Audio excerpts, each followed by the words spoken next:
Alright, ngikubingelele-ke mthando wezemidlalo ngalesikhathi ngibingelele kuphi nakuphi la obukele khona-ke makuthi-ke usuku lakho lokuqala ukuyona ngale channel awenze kanje like ividiyo ebese-ke uyasubscribe kuyona-ke i-channel ungaphinde-ke uciphe izi-notification bell ukuze uthole ama-notification uma kukhona-ke ividiyo esiyifakayo. Sikubhekele-ke nje ama-transfer news kwi-Betway Premiership sokubhekela laphaya kwezimnyama i-Orlando Pirates-ke ey'ngena njengamanje ekuthiwa-ke ibhakabhaka kulindeleke ukuthi-ke libuyise ngokuphelele umdlali walo ebekade-ke limbolekise laphaya kwi-Orbit College. Kanti-ke lo mdlali esike sambona-ke futhi-ke gijima kubo Hungry Lions yabo Sekhukhune United, nalapho-ke ayisiza ukuthi-ke ifinyelele kuyona-ke i-Betway Premiership. uKatlego Ncinyane ekuthiwa-ke njengamanje-ke uku-injury after ukuqala i-training nayo-ke i-first team ye-Orlando Pirates. Kulindeleke ukuthi-ke abuye ngayo-ke inyanga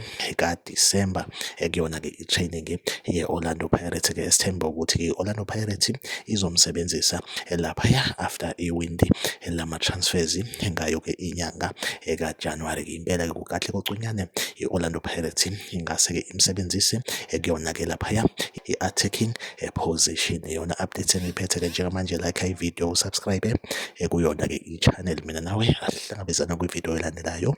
Nisale kahle.